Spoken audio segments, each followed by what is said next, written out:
If you're a single issue voter, that's fine. Vote for the one person who hasn't actively said that they will ban your guns. Yeah. At least 10 times she said it. Seldom is there an opportunity where you go, you can make a measurable difference that can be quantified, right now. And I know that you watching right now, there's a good chance that you are a gun owner. Okay. Gun owners can affect the outcome of this election in quite a few states. And you're not showing up in the ways that you need to. The good news is it's not too late. So, Marley was dead to begin with. That's not rhetoric. That's a Dickens quote. Just to be clear. Don't kill Marley. If you know someone named Marley, don't kill him. No. As dead as a doornail. Don't make him as dead as a doornail. So Kamala is obviously a person who reviles the Second Amendment. And despite what she says now, she has said for the entirety of her career before last month, if she is elected to national office, she will take your guns away. We who believe that every person in our nation who should have the freedom to live safe from the terror of gun violence will finally pass red flag laws, universal background checks, and an assault weapons ban. Adding to your gun control agenda? Yeah, I think it's a great idea, but I mean, listen, I don't think we lack for great ideas. As I've said many times, we've been having great ideas for decades. The problem is that Congress has not had the courage to act. And that is why, from the beginning, I have said my agenda includes attempting to get Congress to act, but if they don't within the first 100 days of my administration, I'm going to take executive action. I support buybacks. I do believe that we need to do buybacks. We have to have a buyback program, and I support a mandatory buyback program. It's got to be smart. We got to do it the right way. Mandatory, that means banning guns. And since assault weapon is not a real term, it could mean, depending on the state, any semi-automatic gun, according to some blue states. There are approximately 72 million gun owners in the United States, to be clear. Okay? You know this, gun owners more likely to vote Republican. Okay. 2016, to give you some numbers, gun-owning households favored Trump in like 49 out of 50 states. Gun-owning households favored Trump. You know, those crazy right-wing extremists.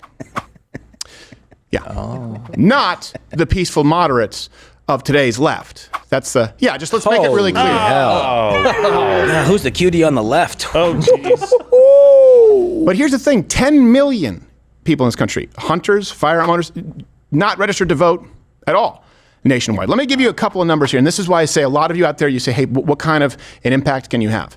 Maybe you have friends who are gun owners or hunters. And this happens a lot. You're in a shooting club or you have a group that you go hunting with. But they're not really involved politically. If they were involved, they would actually be far more conservative. So you just need to have these conversations with them. 10 million not registered to vote. Let me give you a bit of a breakdown here, how that could impact the election. Let's go to Arizona. The 2020 margin was 10,457, votes. Remember? Mm-hmm. The unregistered gun owners in that state, 133,000. Wow. If 10% of the unregistered gun owners in Arizona, 10%, registered and voted, Trump wins. Think about that. Georgia, the margin there, 2020, was 11,779 votes. Gun owners who are unregistered in the state, 350,000 plus. If 10% of those gun owners who are not registered to vote in Georgia voted, Trump wins. Pennsylvania, an important state, the margin there was 81,660 in 2020. The unregistered gun owners in that state, 515,000 people. If just 20% of those people registered now to vote, those gun owners, Donald Trump wins. Even Michigan. Think about this for a second. Michigan, and I don't, just to be clear, I don't buy when they say 154,000 votes was the margin of victory in Michigan. No. That's the one that they want to make it so big you think it's insurmountable, but the corruption knows no bounds.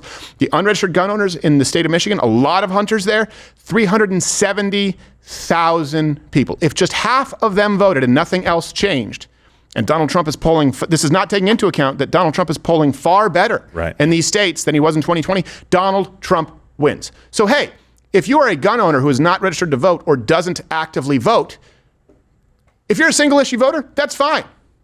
Vote for the one person who hasn't actively said that they will ban your guns. Yeah. At least 10 times she said it. Do your work. Everyone out there, you will get. You sometimes think that all gun owners are on your side. Some of them are old fuddy-duddies. We're like, I don't know about that. I don't get involved in politics. I just want to go shoot, skeet, and hunt. Tell them that can all go away. Hey, if you like this video, or if you have strong opinions, comment below, where I will tell you this, the comment section on YouTube is the best that society has to offer. You won't regret it one bit. Or you can click one of these videos playing right here next to me in that box. No, not that one. That's embarrassing.